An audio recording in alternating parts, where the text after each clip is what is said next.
ৰূপহীহাটৰ পশ্চিম ফুটালজৰাত ভয়ংকৰ অগ্নিকাণ্ডৰ ঘটনা সংঘটিত হৈছে। বিধ্বংসী অগ্নিকাণ্ডৰ জুয়ে লেলিখান শিখাই ছানি ধৰে কেইবাটাও বাসগৃহ। অগ্নি নিৰ্বাপন বাহিনীয়ে ঘটনাস্থলীত উপস্থিত হয় যদিও পিছত স্থানীয় ৰাইজৰ তৎপৰতাত জুই নিৰ্বাপন কৰিবলৈ সক্ষম হয়। ৰফিকুল ইছলাম নামৰ লোকজনৰ বাসগৃহত সংঘটিত হৈছে এই ভয়ংকৰ অগ্নিকাণ্ডটো।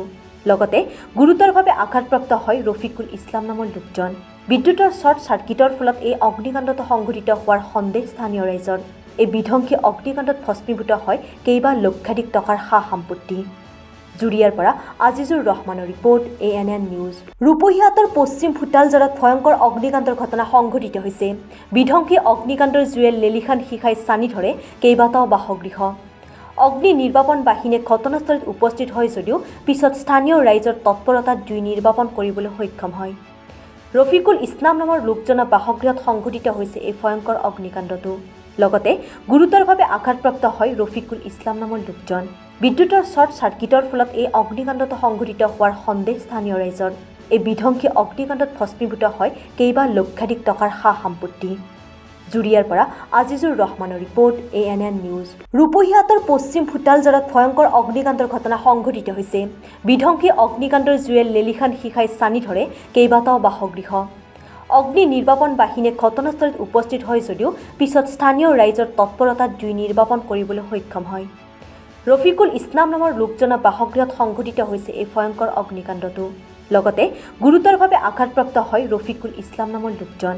বিদ্যুতৰ শ্বৰ্ট চাৰ্কিটৰ ফলত এই অগ্নিকাণ্ডটো সংঘটিত হোৱাৰ সন্দেহ স্থানীয় ৰাইজৰ। এই বিধ্বংসী অগ্নিকাণ্ডত ভস্মীভূত হয় কেইবা লক্ষাধিক টকাৰ সা সম্পত্তি। জুৰিয়াৰ পৰা আজিজুৰ ৰহমানৰ ৰিপৰ্ট ANN নিউজ। ৰূপহীহাটৰ পশ্চিম ফুটালজৰাত ভয়ংকৰ অগ্নিকাণ্ডৰ ঘটনা সংঘটিত হৈছে। বিধ্বংসী অগ্নিকাণ্ডৰ জুয়ে লেলিখান শিখাই ছানি ধৰে কেইবাটাও বাসগৃহ। অগ্নি নিৰ্বাপন বাহিনীয়ে ঘটনাস্থলীত উপস্থিত হয় যদিও পিছত স্থানীয় ৰাইজৰ তৎপৰতাত জুই নিৰ্বাপন কৰিবলৈ সক্ষম হয়। ৰফিকুল ইছলাম নামৰ লোকজনৰ বাসগৃহত সংঘটিত হৈছে এই ভয়ংকৰ অগ্নিকাণ্ডটো।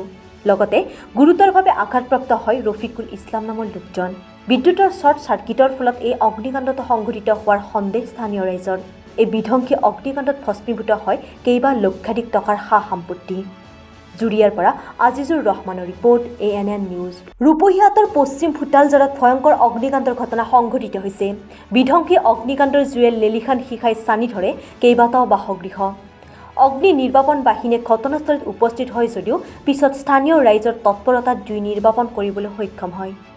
ৰফিকুল ইছলাম নামৰ লোকজনৰ বাসগৃহত সংঘটিত হৈছে এই ভয়ংকৰ অগ্নিকাণ্ডটো। লগতে গুৰুতৰভাৱে আঘাতপ্ৰাপ্ত হয় ৰফিকুল ইছলাম নামৰ লোকজন। বিদ্যুতৰ শ্বৰ্ট চাৰ্কিটৰ ফলত এই অগ্নিকাণ্ডটো সংঘটিত হোৱাৰ সন্দেহ স্থানীয় ৰাইজৰ। এই বিধ্বংসী অগ্নিকাণ্ডত ভস্মীভূত হয় কেইবা লক্ষাধিক টকাৰ সা সম্পত্তি। জুৰিয়াৰ পৰা আজিজুৰ ৰহমানৰ ৰিপৰ্ট ANN নিউজ।